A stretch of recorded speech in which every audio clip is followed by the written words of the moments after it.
अब मैं foreign policy पे तो बात पे आता हूँ, और जो इंडिया पाकिस्तान पे अमेरिका कैसे देख रहा है। पहले मैं आपसे बात करना चाह रहा हूँ तारड़ साहब के, ये जो नए मिलिटेंट्स पाकिस्तान में इमर्ज हुए हैं, how does Washington see this? और आप क्योंकि घूमते फिरते हैं पॉलिसी सर्कल्स में भी, अपने मुआशरे के साथ भी आपका कनेक्शन है, आपने देखा किस तरह पाकिस्तान में हालात बेहतर थे फिर खराब हुए, और ये एक तरफ हम इनको दहशतगर्द करार देते हैं, बैन करते हैं, दूसरे दिन जो है इनको इजाजत दे देते हैं, सियासी जमात कहते हैं। So how do you all see this sir?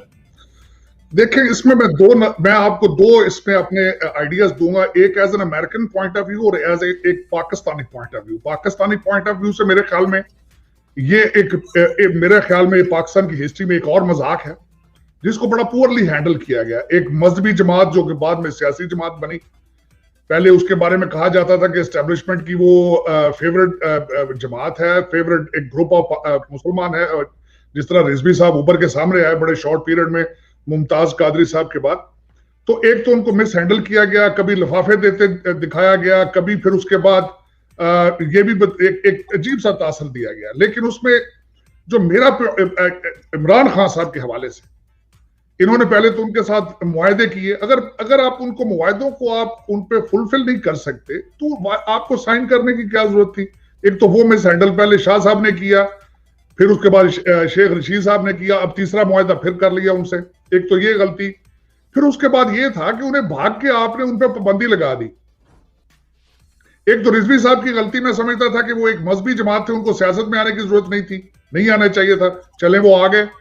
फिर उसके बाद ये था कि इनको जो करंट एडमिनिस्ट्रेशन है, इन्होंने उस पर दहशतगर्दी और पाबंदी क्यों लगाई? मैं थोड़ा सा कंपैरिजन ये करूंगा पीपल्स पार्टी दौर में या पीपल्स पार्टी से पहले। अब पीपल्स पार्टी की एक तंजीम थी अल-ज़ुल्फ़कार, उसके बाद मुझे अभी याद है कि जब बेनजीर साहिबा का मर्डर हुआ तो सिंध में 23 रेलवे स्टेशन जला दिए गए थे, उन पर पाबंदी लगी आज तक? आपने फौरन भाग के इन पर पाबंदी लगा दी। अब उसमें मेरी ओपिनियन ये होगी कि एक तरफ मैं अभी तक मुझे याद है कि मैंने बड़ी दर्दनाक स्टोरी पढ़ी कांस्टेबल अली इमरान की, जो शालीमार थाना लाहौर से, जिसके 3 बच्चे हैं, बूढ़े वालिदैन छोड़ के वो बेचारा, मैं समझता हूं वो शहीद हुआ। वो भी आशिक़े रसूल था, मैं भी आशिक़े रसूल हूं, चीमा साहब आप भी आशिक़े रसूल हैं, हर मुसलमान आशिक़े रसूल है।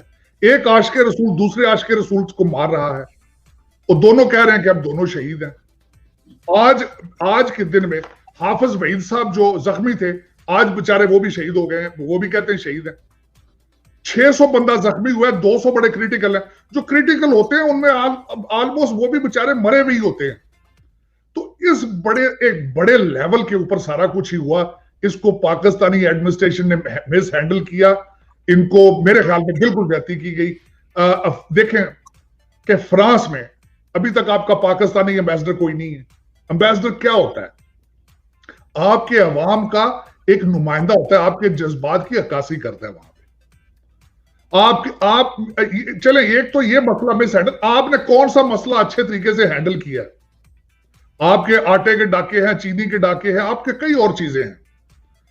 मेरा मकसद एक चीज नहीं है, ब्लंडर पे ब्लंडर है, एक चीज नहीं है। एक तो मेरी ये ओपिनियन थी कि इस पे ये क्यों इसको मिस हैंडल किया गया। डायलॉग होना चाहिए था दोनों साइडों पे, और करंट जो इस वक्त आपकी एडमिनिस्ट्रेशन है उसको चाहिए था कि अगर आप वादे वफा नहीं कर सकते तो साइन क्यों कर रहे हैं? और मिनिस्टर लेवल के लोग, कमिश्नर थे, मिनिस्टर थे, मजहबी अमूर के मिनिस्टर थे, वो सारे उनको कर रहे हैं। एक तो ये मिस हैंडल। अब अमेरिका इसको किस नजर से देखता है? आपको मैं सबसे बड़ा बताता हूं कि पाकिस्तान की आज तक इमेज दुनिया में क्या था, आज से कुछ साल पहले तक, कि टेररिज्म को एक्सपोर्ट करते हैं, टेररिज्म को बेचते हैं, टेररिज्म पे पैसे बनाते हैं, डबल गेम खेलते हैं। तो ये एक इमेज था। तो वो अभी इमेज साफ होने के आसपास ही था कि आपने इस तरह का एक दोबारा एक कोविड, जो कि एक इतनी बड़ी एक ट्रेजेडी दुनिया सफर कर रही है, आपने फिर अपना वही चेहरा दिखा दिया है कि सड़कों के ऊपर लोग निकल रहे हैं और अपने इमलाक को जला रहे हैं। दूसरा, वजीर आजम साहब, मुझे समझ नहीं आई कि वजीर आजम साहब खान साहब आके टीवी पे कौम को डरा रहे हैं कि हमने फ्रांस का एम्बेसडर वापस भेज दिया तो यूरोपियन यूनियन बंद कर देगी।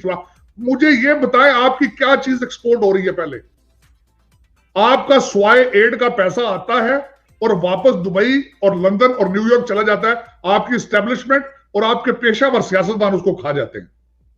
वो असली जगह पर तो जाती कोई चीज नहीं।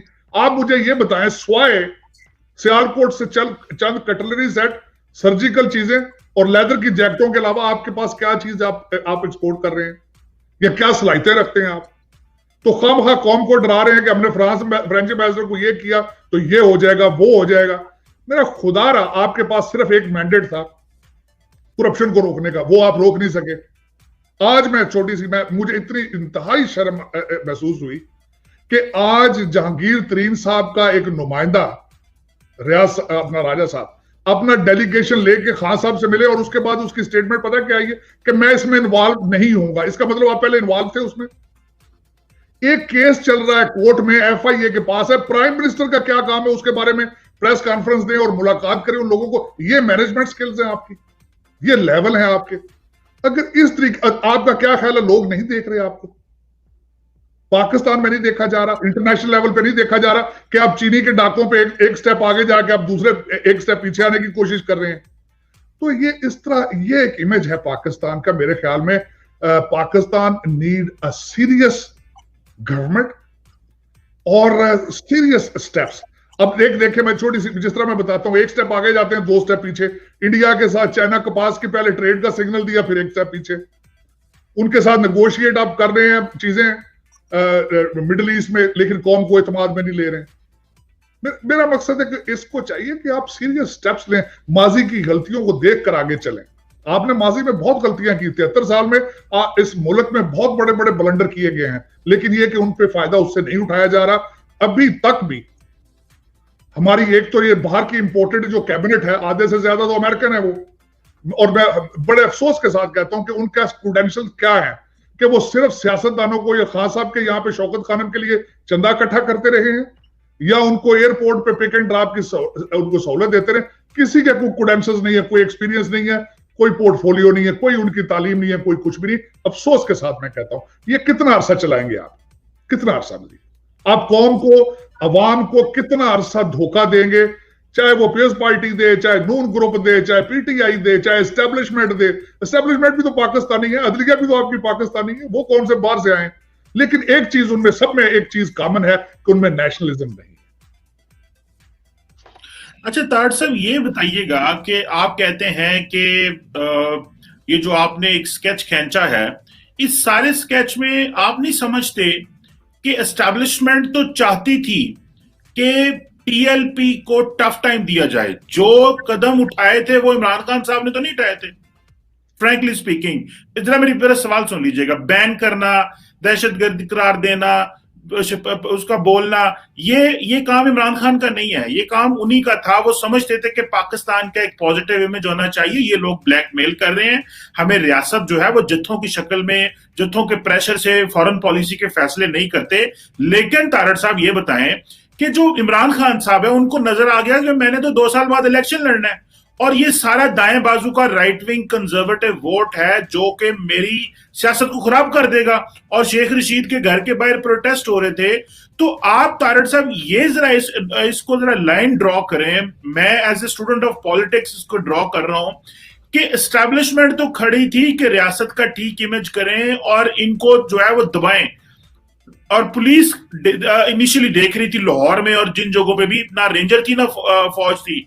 तो पुलिस से जब वो डील नहीं हुआ, मामला 24-36 घंटे से आगे निकल गया, तो वो फिर टीएलपी वाले बिफर गए।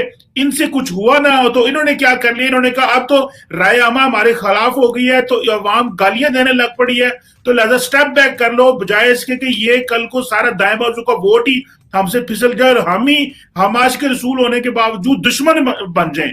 तो आप इसको इस एंगल से देख रहे हैं, या आप क्या, आपकी क्या अंडरस्टैंडिंग? उसमें मैं एक बार फिर आपको एक ये जरूर बात बताऊंगा, एस्टेब्लिशमेंट इसके साथ चूहे बिल्ली वाली गेम खेल रही है। वो क्या है? एस्टेब्लिशमेंट अपनी करप्शन में बिजी है, बदनाम खान साहब को कर रही है, और खान साहब को आगे वो कहते हैं ना कि मेरा मकसद, उन्होंने स्केपगोट खान साहब को बनाया।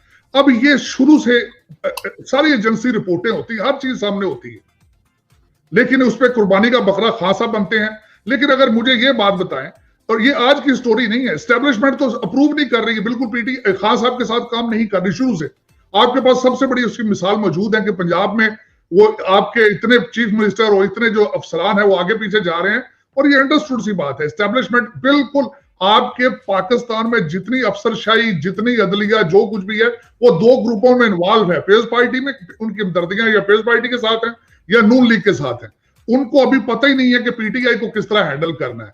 अब उसमें ना अदलिया या आपकी मिलिट्री एस्टेब्लिशमेंट सारी बिल्कुल अभी तक वो कंफ्यूज है कि वो इसका क्या करना है। खान साहब, इसमें नुकसान किसका हो रहा है? खान साहब को हो रहा है। खान साहब, आप अगर मैनेजमेंट नहीं कर पा रहे सही तरीके से, आप टीम बिल्ड नहीं कर रहे, और अगर आपके साथ एस्टेब्लिशमेंट या पूरी सपोर्ट अच्छे तरीके से, खान साहब को चाहिए थे हाथ छोड़ के घर चले जाएं, अपोजिशन की बेंचों में बैठ के फिर आए, जब उनके साथ एक स्ट्रॉन्ग डील हो, आपको कौमी असेंबली में एक भारी अक्सरियत हासिल हो, मैंडेट ऐसा हो जो आप डिलीवर कर सकते हो, सलाहियत रखते हो, फिर आए। ये इस वक्त एस्टेब्लिशमेंट की गेम है। करप्शन में सारा माल वो खा रहे हैं, बदनाम इनको कर रहे हैं। नहीं, मैं वैसे फ्रैंकली स्पीकिंग आपसे मैं इस बात पे डिसएग्री करूंगा।